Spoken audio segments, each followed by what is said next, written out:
ಕರ್ನಾಟಕ ರಾಜಕೀಯದಲ್ಲಿ ಇಂದು ಅತ್ಯಂತ ಪ್ರಭಾವಶಾಲಿ ಮಹಿಳಾ ನಾಯಕಿಯಾಗಿ ಗುರುತಿಸಿಕೊಂಡಿರುವವರು ಬೆಳಗಾವಿ ಗ್ರಾಮೀಣ ಕ್ಷೇತ್ರದ ಶಾಸಕಿ ಹಾಗೂ ಸಚಿವೆ ಲಕ್ಷ್ಮೀ ಹೆಬ್ಬಾಳ್ಕರ್. ಸಾಮಾನ್ಯ ಕಾರ್ಯಕರ್ತೆಯಾಗಿ ರಾಜಕೀಯ ಜೀವನವನ್ನ ಆರಂಭಿಸಿದ ಲಕ್ಷ್ಮೀ ಹೆಬ್ಬಾಳ್ಕರ್ ಅವರು ಇಂದು ರಾಜ್ಯ ರಾಜಕಾರಣದ ಶಕ್ತಿ ಕೇಂದ್ರವಾಗಿ ಬೆಳೆದಿದ್ದಾರೆ. ಈ ರಾಜಕೀಯ ಯಶಸ್ಸಿನ ಜೊತೆಗೆ ಇವರ ಆಸ್ತಿ ಮತ್ತು ಸಂಪತ್ತು ಕೂಡ ಅಷ್ಟೇ ವೇಗವಾಗಿ ಬೆಳೀತಾ ಹೋಗಿದೆ. ರಾಜಕೀಯಕ್ಕೆ ಬರುವ ಮುನ್ನ ಇವರ ಆರ್ಥಿಕ ಸ್ಥಿತಿ ಹೇಗಿತ್ತು ಗೊತ್ತಾ?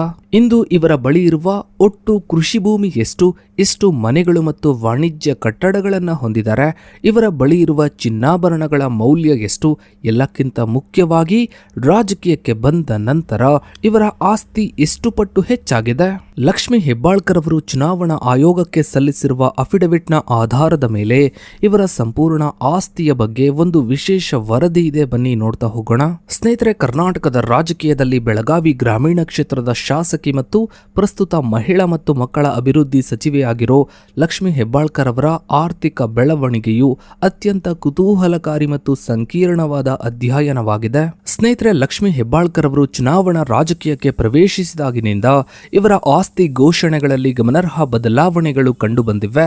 2013ರ ವಿಧಾನಸಭಾ ಚುನಾವಣೆಯಿಂದ 2023ರ ವಿಧಾನಸಭಾ ಚುನಾವಣೆಯವರೆಗೆ ಇವರ ಘೋಷಿತ ಆಸ್ತಿಯು ಬೆಳೆದಿರುವ ರೀತಿ ಇವರ ರಾಜಕೀಯ ಪ್ರಭಾವದೊಂದಿಗೆ ನೇರ ಸಂಬಂಧವನ್ನ ಹೊಂದಿದೆ.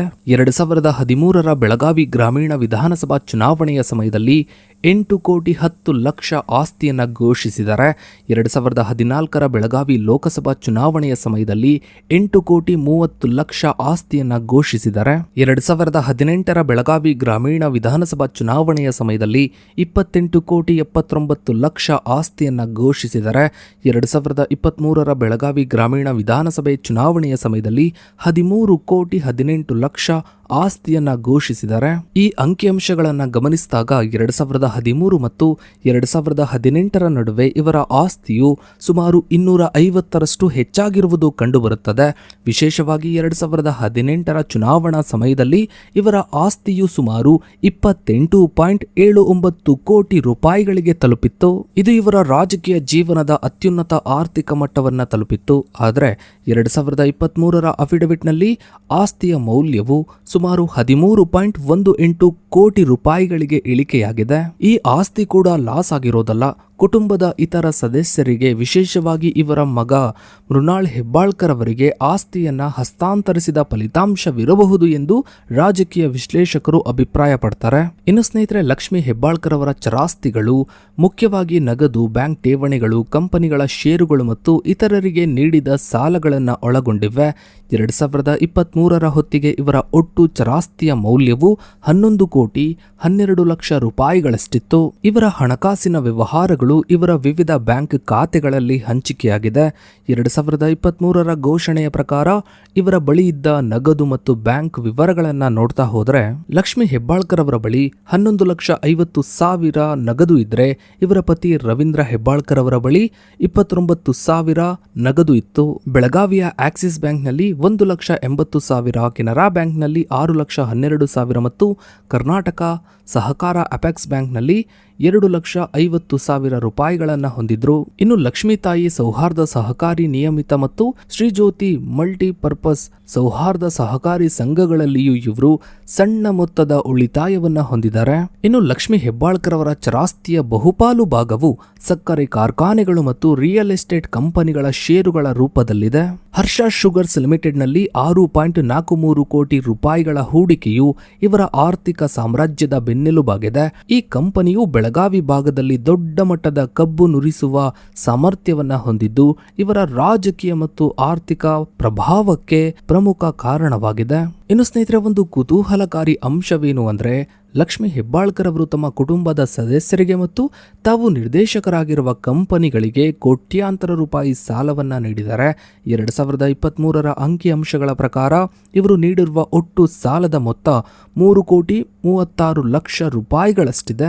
ಹರ್ಷ ಶುಗರ್ಸ್ ಲಿಮಿಟೆಡ್ಗೆ ನೀಡಿದ ಸಾಲ 1 ಕೋಟಿ 90 ಲಕ್ಷ ರೂಪಾಯಿ. ಮೃಣಾಲ್ ಶುಗರ್ಸ್ ಲಿಮಿಟೆಡ್ಗೆ ನೀಡಿದ ಸಾಲ 1 ಕೋಟಿ 8 ಲಕ್ಷ ರೂಪಾಯಿ. ಮಗ ಮೃಣಾಲ್ ಹೆಬ್ಬಾಳ್ಕರ್ ಹೆಬ್ಬಾಳ್ಕರ್ ಅವರಿಗೆ ನೀಡಿದ ಸಾಲ 30 ಲಕ್ಷ ರೂಪಾಯಿ, ತಾಯಿ ಗಿರಿಜಾ ಅವರಿಗೆ ನೀಡಿರುವ ಸಾಲ 3 ಲಕ್ಷ ರೂಪಾಯಿ. ಇನ್ನು ಸ್ನೇಹಿತರೆ, ಸ್ಥಿರಾಸ್ತಿಗಳ ವಿಷಯದಲ್ಲಿ ಲಕ್ಷ್ಮಿ ಹೆಬ್ಬಾಳ್ಕರ್ ಅವರ ಪೋರ್ಟ್ಫೋಲಿಯೋ ಕಳೆದ 10 ವರ್ಷಗಳಲ್ಲಿ ತೀವ್ರ ಬದಲಾವಣೆಗೆ ಸಾಕ್ಷಿಯಾಗಿದೆ. 2018ರಲ್ಲಿ 18.84 ಕೋಟಿ ರೂಪಾಯಿಗಳಷ್ಟಿದ್ದ ಸ್ಥಿರಾಸ್ತಿಯ ಮೌಲ್ಯವು 2023ರ ಹೊತ್ತಿಗೆ 2.05 ಕೋಟಿ ರೂಪಾಯಿಗೆ ಇಳಿಕೆಯಾಗಿದೆ. ಇವರು ಬೆಳಗಾವಿ ಜಿಲ್ಲೆಯ ವಿವಿಧ ತಾಲೂಕುಗಳಲ್ಲಿ ಕೃಷಿ ಭೂಮಿಯನ್ನ ಹೊಂದಿದ್ದಾರೆ. ಇವುಗಳಲ್ಲಿ ಕೆಲವು ಪಿತ್ರಾರ್ಜಿತವಾದರೆ ಇನ್ನು ಕೆಲವು ಇತ್ತೀಚಿನ ವರ್ಷಗಳಲ್ಲಿ ಖರೀದಿಸಿದವುಗಳಾಗಿವೆ. ಖಾನಾಪುರದ ಬರ್ಗೋವಾ ಸರ್ವೆ ನಂಬರ್ 35 ಇಲ್ಲಿ ಇವರು 7 ಎಕರೆ 30 ಕುಂಟೆ ಜಮೀನಿನಲ್ಲಿ 50% 50% ಪಾಲನ್ನ ಹೊಂದಿದ್ದಾರೆ.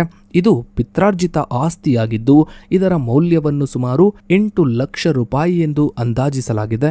ಸವದತ್ತಿಯ ಜಮೀನು 2023ರ ಮಾರ್ಚ್ 15ರಂದು ಅಂದರೆ ವಿಧಾನಸಭಾ ಚುನಾವಣೆಗೆ ಕೆಲವೇ ದಿನಗಳ ಮೊದಲು 3 ಎಕರೆ 32 ಕುಂಟೆ ಜಮೀನನ್ನು 10 ಲಕ್ಷ ರೂಪಾಯಿಗೆ ಖರೀದಿಸಿದ್ದಾರೆ. ಇನ್ನು ಮತ್ತೆ ಸವದತ್ತಿಯ ಜಮೀನು ಅದೇ ದಿನ ಅಂದ್ರೆ ಮಾರ್ಚ್ 15, 2023ರಂದು 3 ಎಕರೆ 27 ಕುಂಟೆ ಜಮೀನನ್ನು 9 ಲಕ್ಷ ರೂಪಾಯಿಗೆ ಖರೀದಿಸಿದ್ದಾರೆ. ಇನ್ನು ಕಿತ್ತೂರು ಜಮೀನು ಇಲ್ಲಿ ಕ್ರಮವಾಗಿ 30 ಕುಂಟೆ ಮತ್ತು 28 ಕುಂಟೆ ಜಮೀನನ್ನು ಹೊಂದಿದ್ದು ಇವುಗಳ ಒಟ್ಟು ಮೌಲ್ಯ ಸುಮಾರು 17.40 ಲಕ್ಷ. ಇನ್ನು 2018ರ ಅಫಿಡವಿಟ್ನಲ್ಲಿ ಲಕ್ಷ್ಮಿ ಹೆಬ್ಬಾಳ್ಕರ್ ಅವರು ಬೆಳಗಾವಿ ಏರ್ಪೋರ್ಟ್ ರಸ್ತೆಯಲ್ಲಿರುವ ಅತ್ಯಂತ ಬೆಲೆಬಾಳುವ ಜಮೀನನ್ನ ಘೋಷಿಸಿದ್ರು. ಸುಮಾರು 2 ಎಕರೆ 33 ಕುಂಟೆ ವಿಸ್ತೀರ್ಣದ ಈ ಜಮೀನಿನ ಅಂದಿನ ಮಾರುಕಟ್ಟೆ ಮೌಲ್ಯ ಸುಮಾರು 17 ಕೋಟಿ ರೂಪಾಯಿಗಳಷ್ಟಿತ್ತು.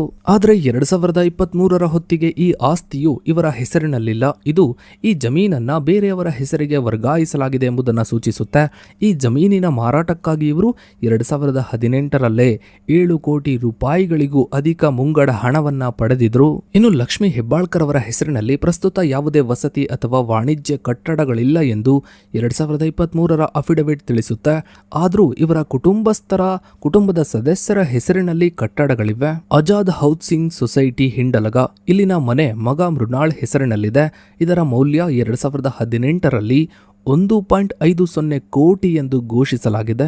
ಮೃಣಾಲ್ ಹೆಬ್ಬಾಳ್ಕರ್ ಅವರ ಆಸ್ತಿಗಳು 2024ರ ಲೋಕಸಭಾ ಚುನಾವಣೆಯ ಅಫಿಡವಿಟ್ ಪ್ರಕಾರ ಮೃಣಾಲ್ ಹೆಬ್ಬಾಳ್ಕರ್ ಅವರು ಬೆಳಗಾವಿಯ ಹಿಂಡಲಗದಲ್ಲಿ ಸುಮಾರು 88 ಲಕ್ಷ ರೂಪಾಯಿ ಮೌಲ್ಯದ ವಸತಿ ಫ್ಲಾಟ್ ಮತ್ತು ಇಂಚಗಾವ್ನಲ್ಲಿ ಸುಮಾರು 1.11 ಕೋಟಿ ರೂಪಾಯಿ ಮೌಲ್ಯದ ಕೃಷಿಯೇತರ ಭೂಮಿಯನ್ನ ಹೊಂದಿದ್ದಾರೆ. ಇನ್ನು ಸ್ನೇಹಿತರೆ, ಲಕ್ಷ್ಮಿ ಹೆಬ್ಬಾಳ್ಕರ್ ಮತ್ತು ಇವರ ಕುಟುಂಬವು ಗಮನಾರ್ಹ ಪ್ರಮಾಣದ ಚಿನ್ನಾಭರಣಗಳನ್ನು ಹೊಂದಿವೆ. ಕಳೆದ 10 ವರ್ಷಗಳಲ್ಲಿ ಚಿನ್ನದ ಮೌಲ್ಯ ಹೆಚ್ಚಾಗಿರುವುದು ಇವರ ಆಸ್ತಿಯ ಹೆಚ್ಚಳಕ್ಕೂ ಕೂಡ ಕಾರಣವಾಗಿದೆ. 2023ರ ಘೋಷಣೆಯ ಪ್ರಕಾರ ಇವರು ಒಟ್ಟು 34 ಲಕ್ಷ ರೂಪಾಯಿ ಮೌಲ್ಯದ ಚಿನ್ನ ಮತ್ತು ಬೆಳ್ಳಿಯ ಆಭರಣಗಳನ್ನು ಹೊಂದಿದ್ದಾರೆ. ಇವುಗಳಲ್ಲಿ 2.89 ಕೆಜಿ ಬೆಳ್ಳಿ ಕೂಡ ಸೇರಿದೆ. ಇದರ ಮಾರುಕಟ್ಟೆ ಮೌಲ್ಯ ಸುಮಾರು 1,10,000 ರೂಪಾಯಿಗಳಷ್ಟಿದೆ. 2024ರಲ್ಲಿ ಮಗ ಮೃಣಾಲ್ ಹೆಬ್ಬಾಳ್ಕರ್ ಅವರು ಸಲ್ಲಿಸಿದ ಅಫಿಡವಿಟ್ನಲ್ಲಿ ಇವರ ಕುಟುಂಬದ ಬಳಿ ಸುಮಾರು 26 ಲಕ್ಷ ರೂಪಾಯಿ ಮೌಲ್ಯದ ಆಭರಣಗಳಿವೆ ಎಂದು ತಿಳಿಸಲಾಗಿದೆ. ಇನ್ನು ಲಕ್ಷ್ಮಿ ಹೆಬ್ಬಾಳ್ಕರ್ ಅವರ ರಾಜಕೀಯ ಬೆಳವಣಿಗೆಯನ್ನ ಗಮನಿಸ್ತಾ ಇರೋ ಜನರು ಇವರು ಆದಷ್ಟು ಬೇಗ ಕರ್ನಾಟಕದ ಮೊದಲ ಮಹಿಳಾ ಮುಖ್ಯಮಂತ್ರಿ ಆಗಬೇಕು ಅಂತ ತಮ್ಮ ಅಭಿಪ್ರಾಯವನ್ನ ವ್ಯಕ್ತಪಡಿಸ್ತಾ ಇದ್ದಾರೆ. ಸೊ ಇದಾಗಿತ್ತು ಸ್ನೇಹಿತರೆ ಇವತ್ತಿನ ಈ ಒಂದು ವಿಡಿಯೋದ ಬಗ್ಗೆ ನಿಮ್ಮ ಅನಿಸಿಕೆ ಅಭಿಪ್ರಾಯಗಳನ್ನು ತಪ್ಪದೆ ಕಮೆಂಟ್ ಸೆಕ್ಷನ್ನಲ್ಲಿ ಕಮೆಂಟ್ ಮಾಡಿ. ಹಾಗೆ ವಿಡಿಯೋಗೊಂದು ಲೈಕ್ ಮಾಡ್ತಾ ವಿಡಿಯೋನಾದಷ್ಟು ಎಲ್ಲ ಕಡೆ ಶೇರ್ ಮಾಡಿ. ನೀವಿನ್ನು ನಮ್ಮ ಚಾನಲ್ಗೆ ಸಬ್ಸ್ಕ್ರೈಬ್ ಆಗಿಲ್ಲ ಅಂದರೆ ಕೆಳಗಡೆ ಕಾಣ್ತಾ ಇರೋ ಸಬ್ಸ್ಕ್ರೈಬ್ ಬಟನ್ನ ಕ್ಲಿಕ್ ಮಾಡಿ. ಹಾಗೆ ಪಕ್ಕದಲ್ಲಿ ಕಾಣೋ ಬೆಲ್ ಐಕಾನ್ ಕೂಡ ಕ್ಲಿಕ್ ಮಾಡಿ. Thanks for